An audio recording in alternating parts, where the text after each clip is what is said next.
ಪ್ರತಿ ತಿಂಗಳು ಪಿಂಚಣಿ ಹಣವನ್ನು ಪಡೀತಕ್ಕಂತಹ ಪಿಂಚಣಿದಾರರ ಖಾತೆಗಾದ್ರೆ ಇವತ್ತು ಮೇ ತಿಂಗಳ ಪಿಂಚಣಿ ಹಣವನ್ನು ಬಿಡುಗಡೆ ಮಾಡೋದಕ್ಕೆ ಸಂಬಂಧಪಟ್ಟಂತೆ ಇದೀಗ ಮಾಹಿತಿಯನ್ನಾದರೆ ತಿಳಿಸಿರ್ತಕ್ಕಂಥದ್ದು.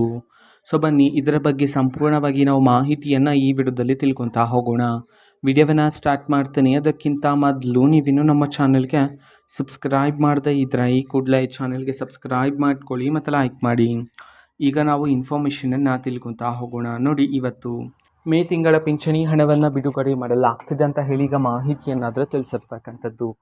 ಯಾವ ಜಿಲ್ಲೆಗಳಲ್ಲಿನ ಪಿಂಚಣಿದಾರರ ಖಾತೆಗಾದರೆ ಇವತ್ತು ಮೇ ತಿಂಗಳ ಪಿಂಚಣಿ ಹಣವನ್ನು ಬಿಡುಗಡೆ ಮಾಡಲಾಗ್ತದೆ, ಈ ಒಂದು ಮಾಹಿತಿಯನ್ನು ನಾವು ತಿಳ್ಕೊಳೋದಾದರೆ ಇವತ್ತು ಕರ್ನಾಟಕದಲ್ಲಿರ್ತಕ್ಕಂತಹ ಪಿಂಚಣಿದಾರರಲ್ಲಿ ಇವತ್ತು 10 ಜಿಲ್ಲೆಗಳಲ್ಲಿನ ಪಿಂಚಣಿದಾರರ ಖಾತೆಗಾದರೆ ಮೇ ತಿಂಗಳ ಪಿಂಚಣಿ ಹಣವನ್ನು ಬಿಡುಗಡೆ ಮಾಡೋದಕ್ಕೆ ಸಂಬಂಧಪಟ್ಟಂತೆ ಮಾಹಿತಿಯನ್ನು ತಿಳಿಸಿರ್ತಕ್ಕಂಥದ್ದು. ಈಗ ನಾವು 10 ಜಿಲ್ಲೆಗಳ ಹೆಸರನ್ನು ತಿಳ್ಕೊತಾ ಹೋಗೋಣ. ಸೊ ಮೊದಲಿಗೆ ಚಾಮರಾಜನಗರ, ಚಿಕ್ಕಬಳ್ಳಾಪುರ, ಚಿಕ್ಕಮಗಳೂರು, ಚಿತ್ರದುರ್ಗ, ಗದಗ, ಹಾಸನ, ಹಾವೇರಿ, ಧಾರವಾಡ, ದಾವಣಗೆರೆ, ದಕ್ಷಿಣ ಕನ್ನಡ ಈ 10 ಜಿಲ್ಲೆಗಳಲ್ಲಿನ ಪಿಂಚಣಿದಾರರ ಖಾತೆಗಾದರೆ ಇವತ್ತು ಮೇ ತಿಂಗಳ ಪಿಂಚಣಿ ಹಣವನ್ನು ಬಿಡುಗಡೆ ಮಾಡೋದಕ್ಕೆ ಸಂಬಂಧಪಟ್ಟಂತೆ ಈಗ ಮಾಹಿತಿಯನ್ನು ತಿಳಿಸಿರ್ತಕ್ಕಂಥದ್ದು.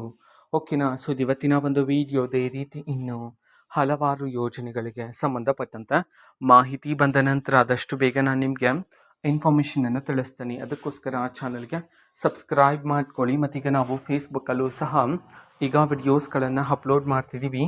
ಫೇಸ್ಬುಕ್ ಚಾನಲ್ ಲಿಂಕನ್ನು ಡಿಸ್ಕ್ರಿಪ್ಷನ್ ಬಾಕ್ಸಲ್ಲಿ ಕೊಟ್ಟಿರ್ತಾನೆ, ಕ್ಲಿಕ್ ಮಾಡಿಬಿಟ್ಟು ಫಾಲೋ ಮಾಡಿ. ಓಕೆನಾ. So thank you, bye.